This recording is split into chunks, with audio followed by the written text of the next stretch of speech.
बोलिए दुर्गा माता की जय, कात्यायनी माता की जय। पावन नवरात्र और इस पावन नवरात्र के दिव्य अवसर पर शक्ति की उपासना के शुभ काल में हम लोग इस भागवत आश्रम में बैठकर माँ दुर्गा किस प्रकार से समस्त अपने आश्रितों का, भक्तों का, उनकी दुर्गति का नाश करके जीवन को सद्गति प्रदान करती हैं, इस विषय पर चर्चा कर रहे हैं। आज की चर्चा के केंद्र में माता रानी की पांचवी भुजा, जिसमें माता रानी ने आशीर्वादात्मक स्थिति में माँ मानो आशीर्वाद प्रदान कर रही हों, उसकी हम लोग चर्चा प्रारंभ कर रहे हैं। ये आशीर्वादात्मक माँ का जो विग्रह है, यह मनुष्य को धन धान्य से संपन्न होने का संदेश दे रहा है, सूचक है।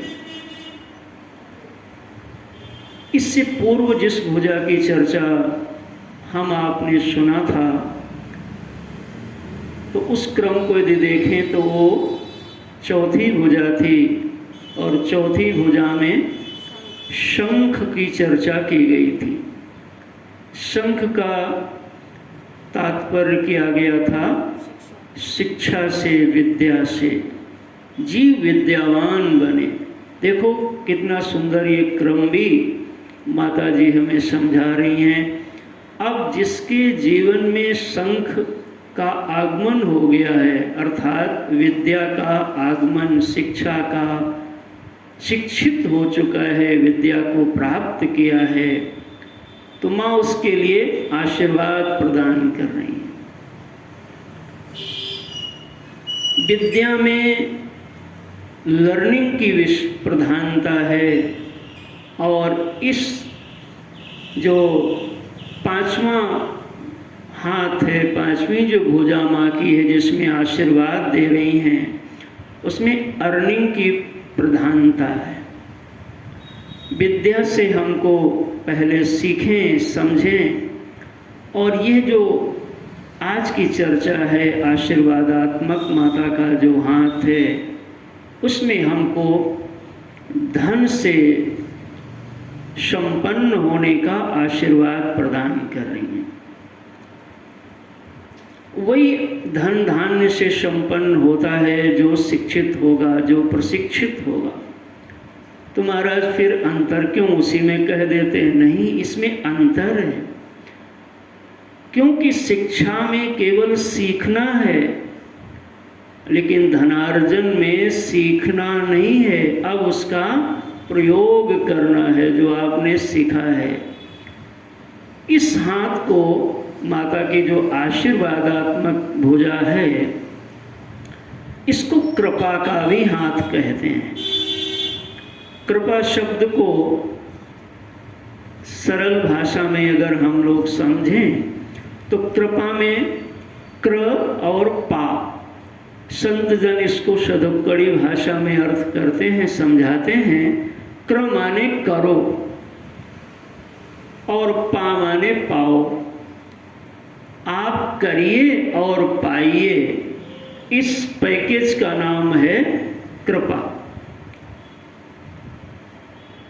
माता रानी अब इस हाथ को हमें मानो दुर्गति के नाश में एक एक भुजा का चिंतन करते करते जब हम लोग यहाँ पर आएंगे, तब माँ का आशीर्वाद है कि आपको दुर्गति का समापन करने के लिए आपके पास में धन होना भी एक बहुत जरूरी काम है। क्योंकि धन नहीं होगा तो आप देखिए जीवन यापन ही आप नहीं कर पाएंगे। जब से मनुष्य नेत्र को खोलता है और जब से बंद करता है। अब आप देख लो, चाहे तो जन्म से मृत्यु का अर्थ लगा लो नेत्र खोलने से बंद करने से, और चाहे अर्थ लगा लो एक दिन का कि प्रातःकाल जब से नेत्र खोलता है और रात्रि में जब तक सो नहीं जाता है तब तक समग्र जीवन में उसके जो व्यवहार है, जिन वस्तुओं के साथ होता है, जिन चीज़ों के साथ होता है, उन सब में धन की ही प्रधानता दिखती है। सबसे पहले आप सो के उठे तो मंजन चाहिए, ब्रश चाहिए, साबुन चाहिए। देखो कहाँ से आएगा? धन से आएगा। और जीवन जब तक संध्या काल आप शयन नहीं कर लेते तब तक आपको अनेकानेक चीज़ें, वाहन चाहिए, हाँ, कुछ खाने की वस्तुएं चाहिए, कुछ पहनने के लिए आपको वस्त्र चाहिए, गर्मी लग रही तो पंखा चाहिए, कहीं जाना है तो वाहन चाहिए। एक दिन मैंने अर्थ चर्चा इसी क्रम में किया गया था कि धन में सर्वग्राहकत्व का गुण विद्यमान है।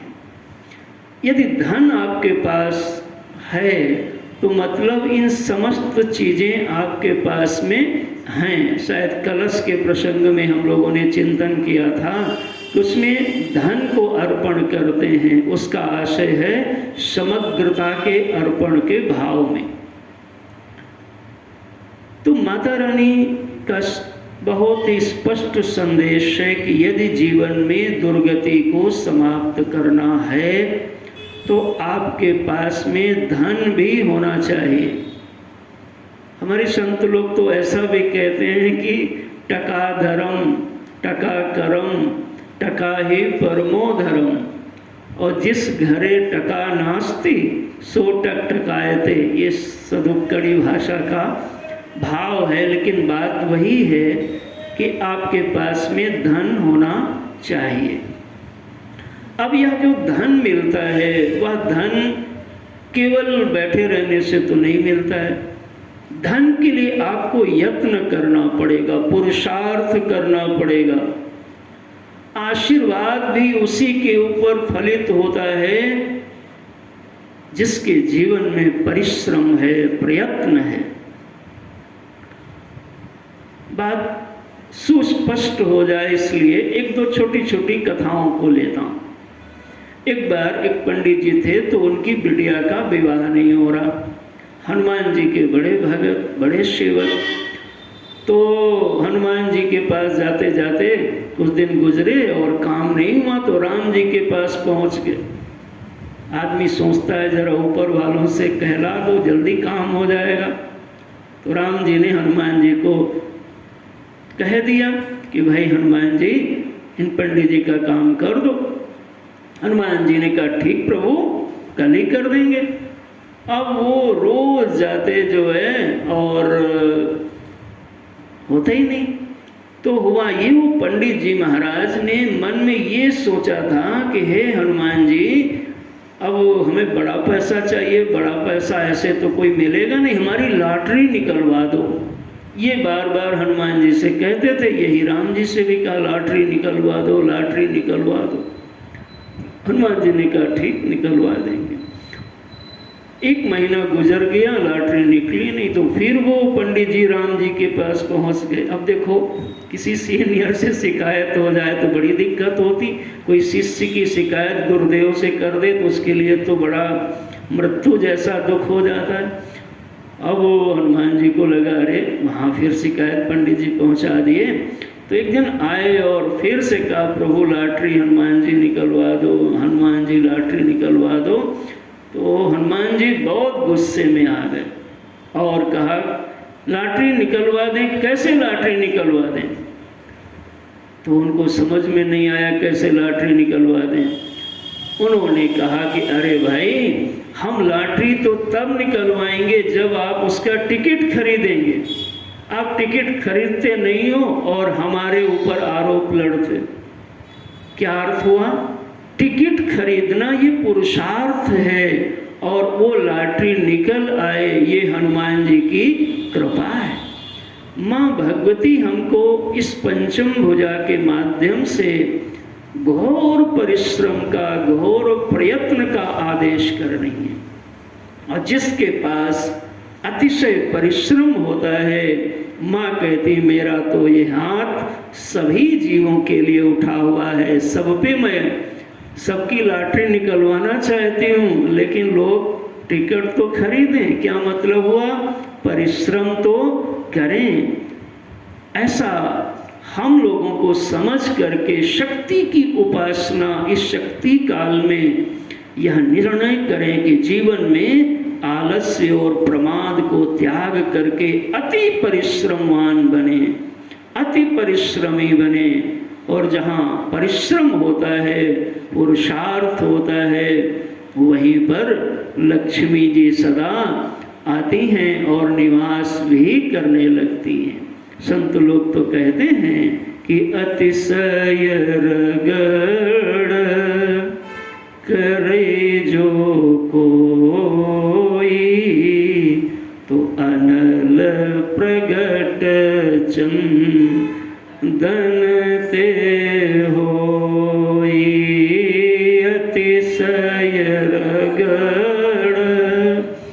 करे जो कोई, अनल प्रगट चंदन ते होई।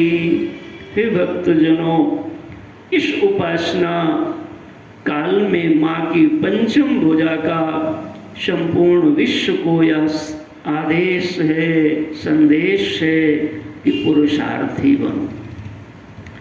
यह जीवन परमात्मा से चलता है और जगत लक्ष्मी जी से चलता है। हमारे जीवन की श्वास तो पैसे से नहीं चलती, वो तो परमात्मा से चलती है।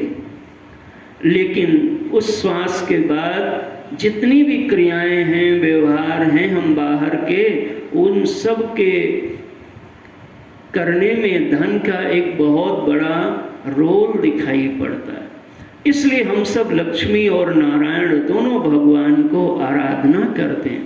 हमारे घर में नारायण की भी कृपा हो और माता लक्ष्मी की भी कृपा हो। पुरुषार्थ और कृपा, इस बात का संकेत ये माँ की आशीर्वादात्मक भुजा कहती है। एक बड़ी सच्ची कथा हमने संतों से सुना है, उनके श्रीमुख से, कि एक बार बिहार के कोई सज्जन, देखो, गुजरात प्रांत में कहीं सेवा के लिए गए, सर्विस के लिए गए, तो बड़े ईमानदार, अब उनमें सत्य भाषण होगा और सब चीज़ें बड़ी युक्त थी, लेकिन ज़्यादा अब उनको वहाँ पर जो काम मिला वो किसी उद्योग में गार्ड की ड्यूटी मिली। गेट पर बैठते और गेट पर बैठ करके जब गाड़ियाँ निकलती तो कितनी गाड़ी निकली, कितनी गाड़ी वापस आई, इसका विवरण रखना होता। लेकिन देखो भाई, कहीं भी पुरुषार्थ होगा तो आप उस पुरुषार्थ का लाभ भी आपको अवश्य मिलेगा। इस बात को हम लोगों को बिल्कुल अच्छे से समझना चाहिए। आदमी काम करने में पीछे रहता है, फिर फल सोचता है क्यों नहीं आया। तो वो सज्जन वहाँ पे अपनी ड्यूटी करते, और पुराना जमाना तो कहते हैं उस समय बहुत ज़्यादा बिजली आदि की इतनी सुविधा नहीं थी। बिजली थी लेकिन आती भी जाती भी कम रहती। तो उनके पास उस समय लालटेन हुआ करती थी, देखा होगा। तो लालटेन में तो हम लोग भी पढ़ते थे, और लालटेन भी तो जिनके घर में होती वो बड़े आदमी माने जाते थे। वो एक शीशी में तेल डाल के और कपड़े की बाती, उसको दिया बोलते थे हम लोग, और उसको जलाते थे। तो वो भी कई बार घर में एक दो ही जलाए जाते थे, क्योंकि इतना अभाव रहता था कि कहीं 2-3 जल जाएंगे तो तेल ज़्यादा लग जाएगा। और संध्या काल जलाया जाता था, फिर भोजन आदि के बाद बुझा दिए जाते थे, उसको विश्राम करा दिया जाता था। तो वो उस ऐसी परिस्थिति में वो वहाँ अपना काम करते, तो उनके मन में आया मैं यहाँ काम करता हूँ, गाड़ी निकल जाती, बैठा रहता हूँ, तो क्या करूँ। तो वो रामायण का स्वाध्याय करने लगे। देखो कैसे कृपा मिलती है शक्ति की। अब वो रामायण का गाड़ी निकल जाती, तो जब कोई फिर आती 1 घंटे 2 घंटे बाद, तो फिर गेट अपना खोल देते, नहीं तो बैठना है, तो बैठ करके क्या करें, तो स्वाध्याय करते रामायण जी का। और बड़ा अच्छा रामायण जी में उनका भाव आ गया, हनुमान जी के भक्त। और काम करते करते ऐसी उनकी परिश्रम को देख करके, काम की निष्ठा देख करके, उनका स्वभाव देख करके उस उद्योग का जो स्वामी था, कुछ वर्षों के बाद उनको वहाँ का एक प्लांट का मैनेजर बना दिया महाराज। अब उसको मैनेज करने लगे, और पहले तो थोड़ी से पैसे पाते थे और बहुत सारे पैसे उनको मिलने लगे। देखो ये है परिश्रम और सही परिश्रम का परिणाम, ये बिल्कुल सच्ची कथा है। उसके बाद कुछ दिनों तक वो एक प्लांट को, एक यूनिट को देखते देखते उनमें ऐसी योग्यता प्रदान हो गई माता रानी की कृपा से कि उनको, जब वो उनके मालिक साहब स्वामी जो उद्योग के थे थोड़ा वृद्ध हुए, तो इन्हीं सज्जन को उस यूनिट का मालिक एक पूरी काम देखने की जिम्मेदारी दे दिया। और कहते हैं कुछ वर्षों बाद उनको इतना उसमें परिश्रम, इतना लगन लगाया कि उस उद्योग के अनेक प्रकार की चीज़ों को समझ के उसके बाद उन्होंने अपना उद्योग लगाया, और बाद में उनके कई उद्योग हुए। तो ये जो माता रानी की आशीर्वादात्मक स्थिति है, इसका लाभ वही व्यक्ति उठा पाएगा जिसके जीवन में परिश्रम होगा, श्रम होगा, कर्म होगा। ऐसे जीव के ऊपर माता रानी की यह भुजा, यह उनका आशीर्वाद निश्चित प्राप्त होगा। और जिसके जीवन में यह धन रूपी शक्ति प्राप्त हो जाया करती है, ऐसे लोग महाराज इस दुनिया में उनका जीवन समस्त दुर्गतियों का नाशक बन जाया करता है, और सद्गति के वह दृष्टांत बन जाते हैं, उदाहरण बन जाते हैं। इसलिए हम सबको इस आराधना काल में माता जगदम्बिका जो संदेश देती हैं, उनकी ओर ध्यान दे करके अपने को और उस दिशा में बढ़ाने के लिए तैयार करने का समय है। हम कौन सा काम करते हैं, कैसा काम करते हैं। कभी कभी एक काम करते हैं और उसमें नहीं आप सफल हो पाए, बहुत काल तक नहीं सफल हो पाए, तो कभी कभी एक ही जगह कहा जाता है गड्ढा खोदने से पानी निकलता है, ये बिल्कुल सही बात है। लेकिन कभी कभी ये नियम टूटता भी है। कोई बहुत बड़ी चट्टान आ गई, कोई बहुत बड़ा पत्थर आ गया, तो आपको स्थान बदलने के लिए भी कहा जाता है। तो हम लोग हमारे जीवन में धन की उपस्थिति हो, लक्ष्मी माता की कृपा वर्षे, इसलिए हम सबको पुरुषार्थवान बनना है, श्रमवान बनना है। यह पंचम भुजा का माता रानी का संदेश है। शास्त्र ऐसा भी कहता है, सर्वे गुणाः कंच नास्ति। जितने भी गुण होते हैं ये धन के साथ महाराज रहते हैं। व्यक्ति कैसा भी हो, जब धन उसके अंदर आ जाता है तो वो इंसान बड़ा आदर के योग्य दिखने लगता है। एक बार हम लोगों ने राम टहल पांडे जी की कथा का स्मरण किया था। जब वो संपन्न थे तो उनको सब बड़ा आदर से नाम लिया करते थे। पंडित जी, राम टहल पांडे जी, श्रीमान लोग लिखते होंगे, श्री लिखते होंगे। और जब परिस्थितियां बदली और धन खत्म हो गया तो उनको लोग टहलुआ करके बुलाने लगे। ये स्थिति है इस दुर्गति के हेतु को दर्शाया जा रहा है कि हमको अपने जीवन को सद्गति, श्रेष्ठ गति, सम्मानजनक स्थिति में अगर पहुंचना है तो हमारे पास धन का होना भी परम आवश्यक है। इसलिए यह संदेश है सभी को कि हम सब अति पुरुषार्थी बने, धनवान बने और दुर्गा माता का हम सबको आशीर्वाद मिले। ये पंचम भुजा का संदेश है।